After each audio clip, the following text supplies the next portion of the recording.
Bienvenidos al podcast de marifemontes.com, el podcast donde te hablo de requisitos, trucos, consejos, herramientas y mucho más para tener un sistema de gestión de seguridad alimentaria fácil y eficaz, donde te explico de forma sencilla y práctica cómo implantar cada requisito para que tengas el mejor sistema de inocuidad alimentaria a prueba de cualquier auditoría.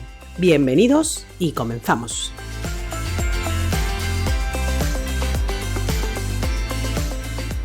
Hoy quiero hablar contigo de un tema que parece bastante sencillo sobre el papel, pero que realmente sobre la práctica pues sigue generando bastantes dudas y sobre todo muchísima frustración. Y me estoy refiriendo al fraude alimentario.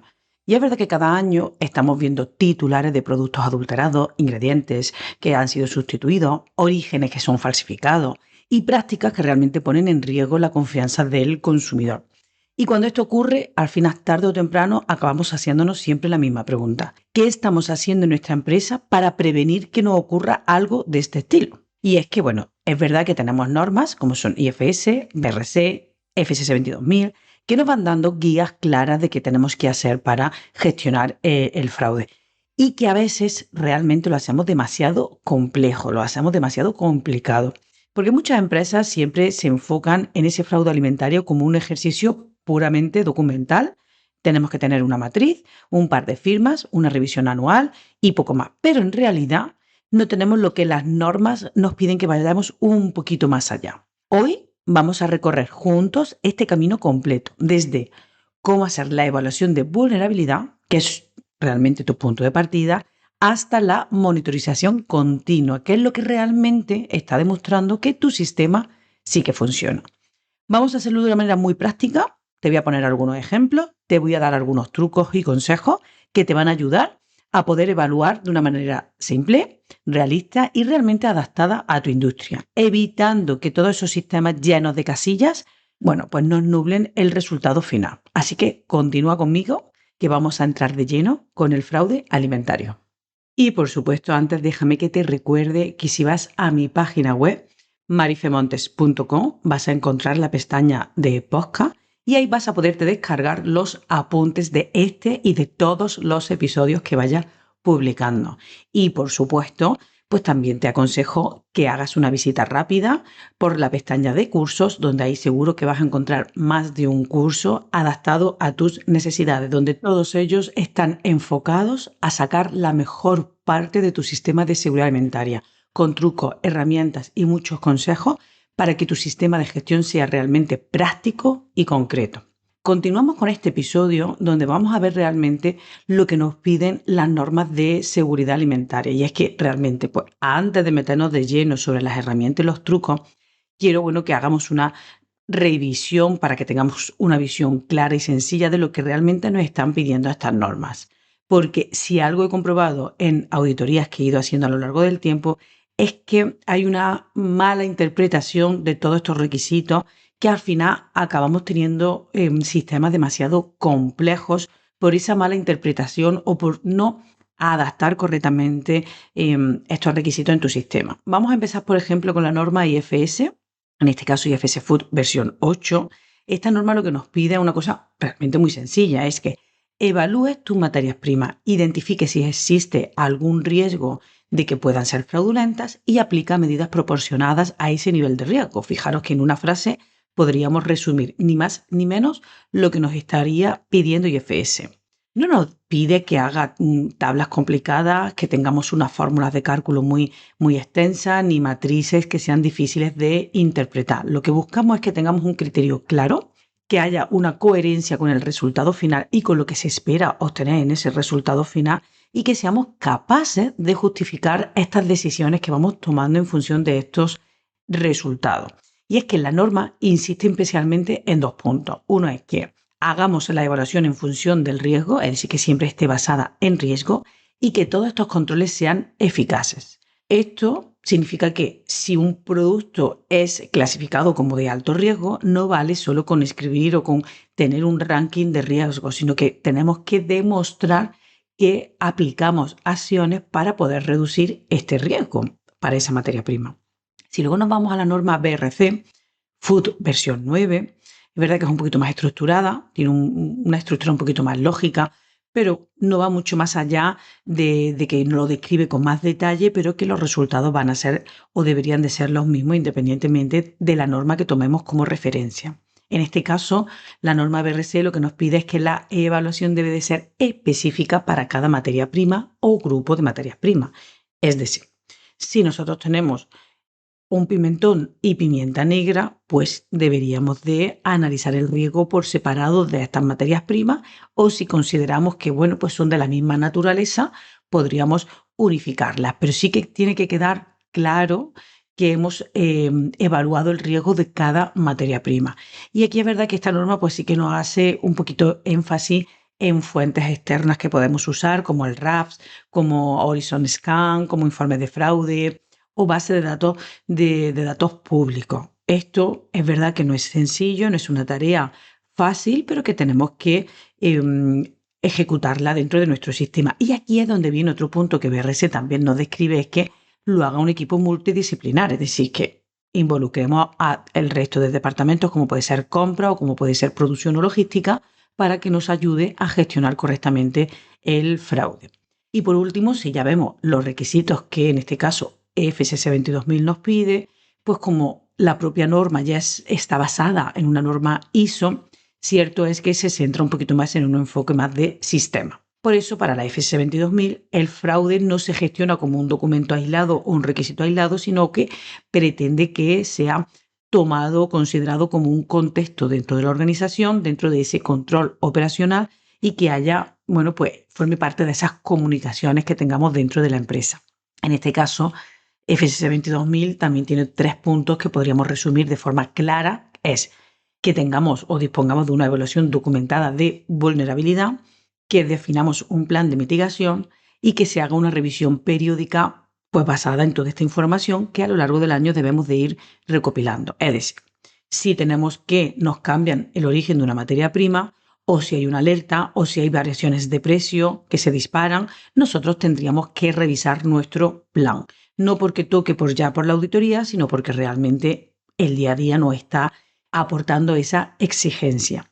Y en resumen, es verdad que estas 3 normas tienen en común aspectos muy en común, valga la redundancia. Es verdad que son prácticamente requisitos gemelos en el que al final, como digamos, resumen 4 expectativas claras que estas 3 normas nos pueden pedir es que tengamos una evaluación clara y justificada, llevemos a cabo controles que sean realistas y proporcionales a esos resultados, tengamos una revisión dinámica y no solo anual y que por supuesto todo se quede plasmado a través de evidencias que justifiquen que estamos llevando a cabo esa monitorización y esa mejora continua.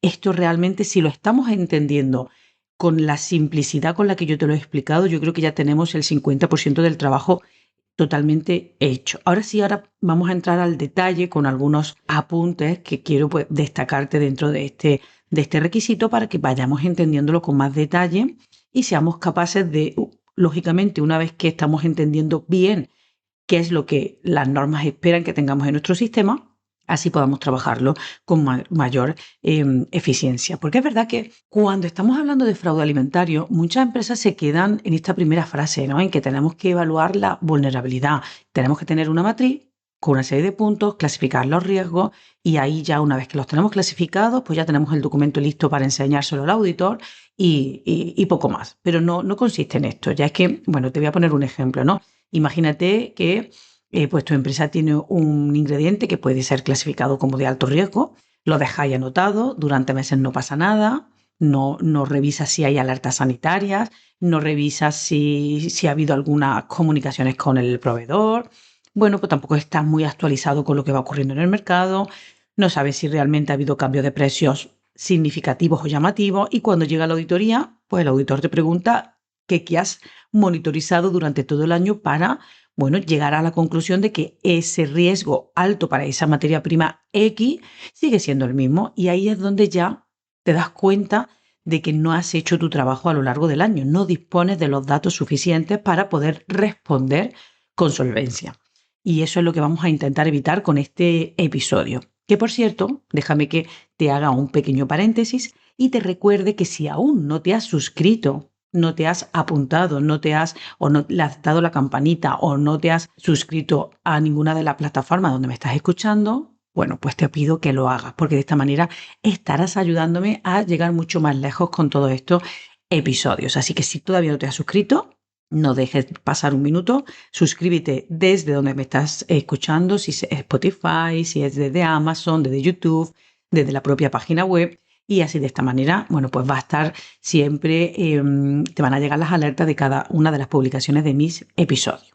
Bueno, continúo, ¿no? Porque te estaba diciendo que bueno, pues ya este auditor no había sacado los colores porque no habíamos puesto en evidencia de que no habíamos hecho ninguna monitorización a lo largo del año. Este es el principal problema que veo, bueno, pues cuando estamos trabajando este requisito, que las empresas se centran, hacen un gran esfuerzo, no digo que no, para evaluar la vulnerabilidad, pero ya se piensan que ahí es donde ya se acaba el trabajo. Y no es eso, no es solo tener ese papel, sino que tenemos que tener un sistema que sea mucho más vivo, que tenga un ciclo real, que esté integrado con nuestro día a día operativo y que por supuesto esté basado en decisiones que estén fundamentadas. Y mira, en este caso te voy a hacer un símil con un sistema que seguro que lo conocemos, pero lo vamos a aplicar desde el prisma o desde la visión del fraude. Y me estoy refiriendo al ciclo PDCA, ¿vale? Vamos a ir viendo la sigla, ¿no? El PDCA es el planear, hacer, revisar y verificar, perdón, y actuar. En este caso, vamos a verlo desde la visión del fraude alimentario. Si nos paramos en la primera sigla, que sería la P de planificar, aquí lo que nosotros tenemos previamente es eso, ¿no? Que, bueno, recopilar toda esta información, planificar, bueno, pues cómo iríamos haciendo todas estas fases para tener ese resultado final, donde estamos en primer lugar identificando vulnerabilidades, estamos evaluando las motivaciones y oportunidades que pueden dar para que se cometa fraude sobre esas materias primas que estamos evaluando y determinar esas medidas de mitigación. Esto, hasta aquí, digamos, esta primera fase es lo que venimos haciendo con la norma, pero ojo, no nos vamos a quedar aquí porque lo que queremos es que nuestro plan, nuestro sistema o nuestra gestión de fraude vaya un poquito más lejos y, bueno, podamos demostrar que tiene esa mejora continua, de ahí que usemos este ciclo. En este caso, la segunda sigla es el DO, que sería ejecutar, y aquí es donde en la mayoría de las ocasiones nos estamos llegando. Y esto es ir más lejos, como pues, por ejemplo, hablando con el proveedor para pedirle información extra, revisar a conciencia todos los certificados que nos están dando, garantizando esa trazabilidad documental, realizar un análisis de autenticidad puntual, verificar el origen de estas materias primas cuando tengamos países de distintas cosechas, países donde se está cosechando, por ejemplo, si es un producto agrícola en distintos países, comprobar físicamente el producto que estamos recepcionando, registrar todas las alertas internas o externas que tengamos. Y aquí es donde estamos demostrando que estamos aplicando ese DO, esa ejecución, ¿vale? Que es lo que nos va a ir dando o nos va a ir recopilando evidencias que dejan claro que estamos realmente trabajando nuestro plan. Luego vamos a una tercera sigla que sería el check, que es verificar, donde aquí realmente le estamos dando un valor añadido a nuestro sistema, porque la verificación implica revisar periódicamente. ¿Qué tendríamos que revisar? Pues muy sencillo. Podemos revisar todas esas medidas aplicadas si están siendo eficaces, podemos revisar el nivel de riesgo por si ha cambiado con datos que hayamos ido recopilando, por ejemplo, si ha habido nuevas alertas, si han variado sustancialmente los precios de manera no justificada, si el proveedor ha tenido incidentes de autenticidad o tenemos sospechas, si ha aumentado mucho el volumen de compra o si ha modificado el origen de esa materia prima. Es decir, todo esto son datos que me pueden dar señales para yo chequear, para yo revisar si mi plan se está realmente ajustando a las nuevas necesidades de estos cambios. No tenemos que esperar a hacer esa revisión anual, sino que podemos ir revisándolo con estos pequeños datos que vamos recibiendo, esos inputs que vamos recibiendo para así modificar nuestro plan. Aquí en este caso, fijaros que es verdad que te digo, no tendríamos que llegar tan lejos en esa revisión ni hacer una revisión totalmente profunda. Aquí incluso con una revisión con escasos 10 minutos donde nos centremos concretamente en lo que está cambiando, ahí sería más que suficiente. Y luego la cuarta sigla de este plan, que sería el actuar y mejorar, ¿vale? Que sería la A. En este caso, bueno, pues se agradece muchísimo y cuando tú como auditor, o en este caso yo como auditora, veo en una empresa que realmente llegamos a este nivel, pues nos da bastante satisfacción porque nos queda bastante claro que se está actuando con conciencia. Y es aquí donde nosotros ya vamos a cambiar y vamos a ir adaptando y mejorando nuestro plan derivado de estos cambios que hemos recibido en el sector, ¿no? Como ha sido cambiar la clasificación de riesgo, ajustar esas medidas de mitigación, por ejemplo, aumentando frecuencia de controles o cambiando a un proveedor si fuese necesario, introduciendo nuevos controles o nuevas analíticas de autenticidad, incorporando nueva información a esa matriz. Y es que aquí lo importante es explicar por qué se hacen las cosas, y aquí sería una forma muy clara de justificar que todos estos cambios han sido motivados por todas estas necesidades. Y es que, bueno, muchas empresas piensan que mejora continua implica grandes cambios, y fíjate que tampoco sería así. La mejora continua son pequeños detallitos, pequeños cambios que vamos introduciendo en nuestro sistema de manera continuada para hacerlo mucho más imagen fiel a lo que estamos teniendo en cada momento. Y es que el sistema va evolucionando con toda esta información nueva que recibimos, y existen evidencias de que si la empresa revisa y actualiza estos datos, es una vía clara de entender que tenemos un plan de mejora continua dentro de nuestro sistema. Y ahora déjame que te voy a poner un ejemplo, ¿no? En el que, bueno, pues así lo podríamos visualizar muchísimo mejor, ¿no? Imagínate que estamos teniendo dos ingredientes, pimienta negra y un puré de fresa, por ejemplo. He sabido que la pimienta pues tiene histórico de fraude, el puré de fresa quizás no tanto, o yo no tengo conocimiento de que tenga mucho fraude, pero sí que la pimienta históricamente, de hecho, fíjate, si te descargas los apuntes de este episodio, te he dejado un enlace a un vídeo que es de YouTube, que tiene publicado en el canal de Mi Dieta Cogea, donde, bueno, pues te cuento una breve historia sobre la pimienta, ¿vale? Por si ahí quieres descargarte el episodio para ver este vídeo. En este caso, imagínate que has evaluado el riesgo de la pimienta negra, que te ha dado un riesgo alto, el puré de fresa un riesgo bajo, y resulta que, bueno, pues en marzo, por ejemplo, hay una alerta internacional sobre especias. ¿Significa que tenemos que cambiar la vulnerabilidad? No, significa que tienes que revisar si tu ingrediente en concreto, la pimienta, se puede ver afectada por esta nueva alerta, y sí, bueno, pues te aplicaría el establecer nuevos controles, nuevas analíticas, o cambiar en alguna pincelada tu matriz de evaluación de riesgo motivado por esta alerta sanitaria. No tienes que revisar todo el sistema en su totalidad, sino céntrate solo en aquella materia prima que, bueno, pues hemos sufrido una alerta sanitaria que puede que no haya ni siquiera afectado a nuestra pimienta, pero sí que puede afectar a la efectividad de nuestro plan. Ahora vamos a entrar de lleno de cómo hacer una evaluación de vulnerabilidad que sea sencilla, real y práctica.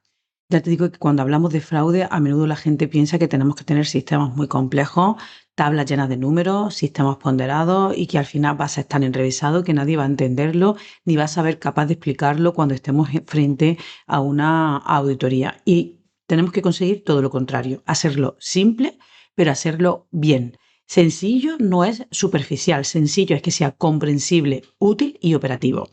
Así que quiero guiarte por un método muy práctico de 5 pasos para que puedas aplicarlo en tu sistema de gestión, y así, pues, independientemente de cualquier tipo de industria, ya sea una fábrica de zumos, como una industria cárnica o una empresa de congelado. En primer lugar, paso número 1, define el alcance correctamente. Lo primero que tenemos que tener claro es que a qué nos estamos refiriendo con el fraude y cuál es el alcance de este sistema, porque ya he encontrado en algunas ocasiones que incluso se meten temas que no tienen nada que ver, porque entramos a hablar de personas, de procesos, de nuestras propias instalaciones, de nuestro plan de PPSC, cuando esto no tiene nada que ver. Nosotros tenemos que definir un alcance de manera clara, que serán todas nuestras materias primas e ingredientes o grupos de materias primas, materiales de envasado, todos nuestros procesos que sean subcontratados, importante no dejarlo atrás, o todas aquellas operaciones que estén fuera de nuestro control, como puede ser un almacenamiento, como puede ser un transporte, y que puedan influir en la trazabilidad o en la integridad o en la naturaleza de esa materia prima o ese ingrediente que estamos considerando dentro de nuestro alcance. Ya sabemos a qué nos estamos refiriendo. Paso número 2 es identificar las vulnerabilidades reales. Este paso es clave. Aquí lo que tenemos es que Bueno, pues empezar a clasificar, ¿no? Pensando, oye, ¿qué es lo que realmente podría pasar con esta materia prima? Y ahí es donde nosotros vamos a enfocarnos. No nos vamos a quedar en la superficialidad de este producto puede ser fraudulento, no. ¿Qué es lo que realmente podría pasar con esta materia prima? ¿Cuál sería, ¿no? El tipo de fraude que puede sufrir esta materia prima si es una adulteración, si es una sustitución, ¿vale? Y ahí es donde ya empezamos a confundir un poco porque mezclamos con nuestro análisis de peligro, ¿vale? Que sí que también debe de estar incluido, como lo he hablado en otros episodios anteriores en mi podcast, pero en este caso lo que nosotros tenemos es que ver las oportunidades que tendría nuestro proveedor de someter a fraude la materia prima que nos va a entregar y que nosotros no seamos capaces de detectarlo. Tenemos que revisar una serie de criterios, hacer una lista de criterios, no tenemos tampoco que sean muy extensas. A modo general, pues sí te diría que los más habituales serían que considerásemos, por ejemplo, como un criterio para evaluar el fraude es el valor económico de este producto. Lógicamente, para productos más caros, mayor es la probabilidad porque mayor será el rédito económico que se obtenga de un producto fraudulento, la diferencia de precios cuando estamos teniendo sustitutivos, histórico de fraudes para esa categoría de materia prima, la complejidad de la cadena de suministro, cuanto más larga sea, más posibilidades hay en que entre un eslabón y otro nos cometan ese fraude. La facilidad de adulteración, sin que se note, por supuesto que aquí, pues cuanto más sencillo un producto que esté perfectamente etiquetado, envasado, sellado, va a ser mucho más difícil que no lo adulteren o no lo manipulen a lo largo de la cadena que cuando un producto estamos recibiéndolo a granel. La presión económica también en el mercado, esas frustraciones que hemos dicho de precios y por supuesto también otro criterio muy usado sería el origen geográfico o la fiabilidad también del origen de esta materia prima. Aquí, bueno, pues no necesitas inventarte muchos más criterios. Yo creo que con estos 5 o 6 que te he dicho son más que suficientes, porque cuanto más simple sea el sistema, más sencillo va a ser, lógicamente, de analizarlo y nos va a proporcionar datos mucho más reales. Y ahora vamos a, una vez que hemos identificado el objetivo y hemos determinado los criterios, como tercer paso es evaluar la motivación o la oportunidad sin que, bueno, nos demos cuenta, ¿no? Es decir, que aquí vamos a decir, oye, vamos ahora a clasificar estas materias primas en función de esos criterios y efectivamente pues haríamos como un ranking de todas aquellas que son más vulnerables a ser fraudulentas con las que menos. Y aquí sí que yo lo que te añadiría es que es importante, independientemente del valor que se le haya dado de esa matriz, que también justifiquemos un poco para así darnos cuenta si esos resultados que hemos tenido a través de esa matriz con la puntuación, con estos criterios, no están dando datos realmente fiables. Es decir, imagínate, pues tienes una vainilla natural que te ha dado alto riesgo y tú dices, pues sí, me cuadra, ¿no? Me cuadra que sea de alto riesgo porque es verdad que la vainilla es un ingrediente de un alto valor económico. Bueno, pues me cuadra perfectamente que el agua potable sea de bajo precio porque de bajo riesgo porque efectivamente su precio es insignificante con respecto a otras materias primas. O la oportunidad de la miel para que me la adulteren con jarabes, pues también es alta, con lo cual también me cuadra que el valor que me haya dado así, bueno, pues se pueda ver reflejado, ¿no? O, por ejemplo, la oportunidad o el riesgo bajo en la sal, porque es un producto bastante simple, de bajo valor económico, y también pues me cuadraría el resultado que me ha dado esa matriz. Es decir, que evalúe que esos resultados que te da la matriz son coherentes, justificándolos con alguna frasecita de este tipo para que, bueno, pues das a entender que estás entendiendo los resultados que te proporciona tu análisis de vulnerabilidades. Y luego sí que es verdad que como paso 4 tenemos que definir las medidas de mitigación que nos está proporcionando el nivel de riesgo. Es decir, que haya materias primas, por supuesto, de mayor riesgo, se deberán adoptar más medidas o las de menor riesgo, medidas mucho más básicas. Imagínate que tenemos una materia prima de un riesgo bajo, pues simplemente será evaluar al proveedor, que tengamos especificaciones y revisión documental de esa materia prima. En el caso opuesto, cuando tenemos materias primas de alto riesgo, ahí tendríamos que implantar análisis de autenticidad, auditorías a proveedores, revisión continuadas de precios, comparativas, indicadores de medida, verificaciones documentales, monitoreo aleatorio durante todo el año. Es decir, que ya iríamos intensificando esas medidas de mitigación. Como paso 5, tenemos que diseñar un plan de monitorización para que, bueno, pues garanticemos que se está cumpliendo. Y este punto a veces se nos olvida o lo dejamos muy para el final. Es decir, nosotros aquí tenemos que dejar bien claro quién es el que tiene que supervisar este plan de monitorización, quién debe de verificarlo y quién debe de actualizarse y cómo se revisa, cómo se verifica y cómo se actualiza. Tenemos que dejar procedimentado, y aquí es donde entra otro consejo más, que dejemos bien claro en nuestro procedimiento qué se tiene que revisar, con qué frecuencia, quién lo va a hacer, dónde se va a registrar, qué vamos a considerar una alerta, qué vamos a considerar un cambio significativo, cómo se actualiza la evaluación de todos estos cambios. Y sin llegar a necesitar 20 páginas para redactar todo esto, basta con un simple esquema, como te muestro en los apuntes, un simple esquema para que podamos, bueno, pues demostrar que cumplimos con estos requisitos.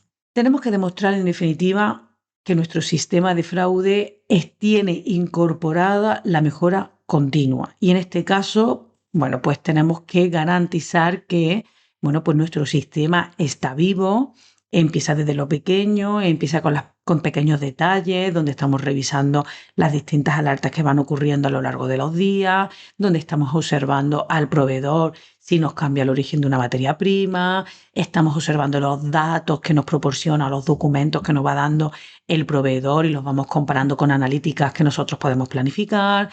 Y es ahí donde nosotros, en esa mejora continua, pues se podría ver muy favorecido, podría ser bastante interesante que establezcamos indicadores de medida. Aquí es donde ya un sistema que se está midiendo puede mejorarse. Y es verdad que como sistemas de seguridad alimentaria no tienen tan explícito, ¿no?, esta mejora continua, estos KPI, pues nunca está de mal que entremos ya un poquito a meterle pinceladas en este sentido, porque ya sabes que a través de este podcast te hablo en bastantes ocasiones que un sistema bajo un BRC, un IFS o un FSS 22000 nos están pidiendo ya que incluyamos requisitos de mejora continua. Y aquí esto pues se podría demostrar, bueno, pues con la definición de determinados indicadores que me van a ir ayudando a recopilar datos y a evaluar si esos datos me aportan valor añadido a esa mejora continua dentro de nuestro plan. Por ejemplo, que tengamos indicadores de los precios de las materias primas como fluctúa a lo largo del año, que tengamos indicadores de las medidas de mitigación con respecto a los proveedores, que tengamos indicadores de alerta, de resultados de analíticos, incidentes internos, acciones derivadas de esas fluctuaciones de precios. Es decir, que podamos definir todos aquellos indicadores que más cómodo nos resulte y que realmente pues, no sean prácticos. Y aquí, bueno, pues te voy a dar ya a modo pincelada para no alargar mucho este episodio, porque mi objetivo era que no superase los 30 minutos. Sí que es verdad que si te descargas los apuntes de este episodio vas a tenerlo ahí, como siempre, mucho más desarrollado, porque siempre me ocurre que desarrollo el contenido del episodio y siempre me paso. Con lo cual, bueno, pues en el audio queda un poquito más resumido, pero sí que lo vas a tener más desarrollado en los apuntes. Y aquí en este caso te voy a dar simples pinceladas de consejo, y es que, en primer lugar, ¿vale?, para que nuestro sistema de plan de gestión de fraude alimentario sea eficaz, es que definas correctamente el equipo de fraude. Es decir, que igual que hacemos con el plan de APPCC, pues determinamos qué personas nos van a ayudar al departamento de calidad con respecto a la gestión del fraude, para que tengamos claro quién se ocupa de revisar todos estos indicadores, recopilar los datos, analizarlos, etcétera. Que, bueno, pues definamos bien cuáles serían todos estos indicadores que me aportarán valor añadido a mi gestión de fraude. Que tengamos evidencia siempre, que conservemos evidencia de todos estos correos y todas estas comunicaciones que tengamos con los proveedores. Cualquier evidencia, por mínima que te parezca, puede ser muy interesante para demostrar que tu sistema está, bueno, en mejora continua, de forma continuada a lo largo del año, porque cualquier correo electrónico, cualquier incidencia, cualquier foto que hagamos de una materia prima con dudas, todo esto lo podemos ir incorporando a un acta de reunión o a informes, donde, bueno, pues ahí se deje claro que al final del año nosotros hemos podido demostrar que no solo ha sido en ese día puntual al final del año, sino que de manera continuada nosotros estamos pendientes de que, bueno, pues nuestro plan se va adaptando. No uses, ¿vale? Aquí ya te diría, no uses matrices numéricas muy extensas, muy complicadas, que sean de, bueno, pues grandes multiplicaciones que luego te van a dar datos que no vas a saber justificar o que no vas a saber interpretar.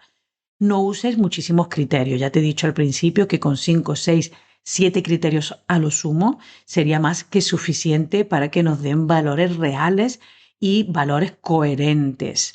Créate alertas mensuales de escasos, 10 minutos, te lo pones en tu agenda. Oye, voy a revisar, pues cada 5 de cada mes, voy a revisar que en simple 10, 15 minutos no hayamos tenido alertas en el RAF de materias primas que nosotros estamos teniendo, o hayamos tenido alguna incidencia con el proveedor, o la revisión de estos indicadores de medida, o estos boletines de análisis, en escasos 10, 15 minutos que lo podamos revisar todo y lo dejemos plasmado, por supuestísimo, en un informe, en un histórico de cambios, en un histórico de revisiones, etcétera. Por ejemplo, pues ahora el mes de noviembre, el mes de diciembre, donde estamos, pues lo he revisado, no ha habido alerta, no ha habido cambio, todo perfecto, continuamos. O sí, hemos detectado una alerta específicamente en la pimienta, pero no era de nuestro proveedor, o sí que lo era, le hemos hecho una analítica, hemos visto que su origen coincide, que su documentación, perfecto, se queda registrado y ahí estás dando pie a esa mejora continua. Ya te digo que esto es una evidencia, muy potente, que te va a dar un valor de reconocimiento en tus auditorías. Involucra a todo el personal, incluido al personal de compras. Ellos son los que están negociando precios, están teniendo tensiones con los proveedores, van a saber mucho mejor cómo mantiene el pulso el mercado, va a detectar cambios en los mercados o va a poder gestionar ofertas sospechosamente baratas, etcétera, ¿no? Es decir, que involucres al departamento de compras. Defina bien cuáles serían todos esos análisis que vamos a planificar a lo largo del año de todas las materias primas, ¿vale? Y que sean coherentes y viables. Yo me he encontrado pues con planes de mitigación muy teóricos, muy idealistas, que luego no hemos sido capaces de cumplir, bien porque las analíticas son tremendamente caras o incluso ni siquiera encontramos el laboratorio que nos lo puedan hacer. Y por supuesto, pues documenta, como hemos dicho, todas estas pequeñas acciones que, aunque te parezcan insignificantes, si tú las vas recopilando en ese histórico de todas las actuaciones que vas teniendo, en esa hoja de Excel o no sé, cada uno que tenga su sistema, ¿vale? Yo me he encontrado desde pues un diario, por así decirlo, ¿no? En un Word con su fecha, en un Excel, o tenemos aplicaciones donde se pueden ir quedando registradas todas estas pequeñas actuaciones que tenemos con respecto al plan de fraude, y todo eso al final del año va a dar lugar a un correcto, intenso, profundo, práctico y concreto análisis de tu plan de mitigación de fraude. Y por supuesto, intenta no copiar matrices ni análisis de otras industrias, porque cada sector es un mundo, cada sector va a tener sus propios proveedores, sus propios productos, sus volúmenes de trabajo, incluso sus propias ofertas económicas de precios, y no podemos o no deberíamos, pues adoptar un plan que no sea realmente el nuestro. Y ya te digo, pues intenta, con todos estos truquitos que te he ido dando, disponer de un plan que sea, pues lo más vivo posible, donde, pues vayamos recopilando todos estos datos y sea lo más adaptado a tu necesidad. En definitiva, fíjate que al final no estamos necesitando tener matrices muy extensas ni muy perfectas, simplemente ser coherentes con una mirada crítica, que con reuniones corticas útiles, con buenos indicadores de medida, se puedan adoptar decisiones que sean realmente justificadas y con unas evidencias claras, que tu sistema, pues va a ser mucho más eficaz. Fíjate que ni BRC ni FS no, ni FS 22000 nos dice exactamente ni concretamente cómo debemos de hacerlo, ni que sea más o menos bonito, pero sí que sea lo más real y efectivo posible. Recuerda que la vulnerabilidad te va a mostrar a dónde tenemos que mirar. La monitorización continua te va a indicar cómo debemos de actuar, y la mejora continua va a demostrar que lo has aprendido, lo has entendido y lo has aplicado. Así que si estás revisando tu plan, pues yo creo que te he podido dar consejos para que te enfrentes a esa revisión de una manera mucho más práctica, sencilla y que sea mucho más eficaz. Porque lo básico es que evalúes realmente lo que importa, tengas una visión viva, siempre dentro de la simpleza, documentes todas las pequeñas acciones, implique a todos los departamentos y no tengas miedo de ir ajustando el riesgo conforme va derivando el mercado o por donde vayan los mercados de tus materias primas y de tus proveedores. Espero, llegado ya a este punto, que haya sido de utilidad este episodio. Espero que sí. Por supuesto, estaría muy agradecida que me compartas cualquier comentario para hacerme ver que realmente ha sido práctico el escuchar este episodio hasta este punto. Y nuevamente, bueno, pues recordarte que te pido que te suscribas desde la plataforma que me estás escuchando para que así, bueno, pues cada día seamos unos poquitos más y este podcast pues sea más importante, más relevante.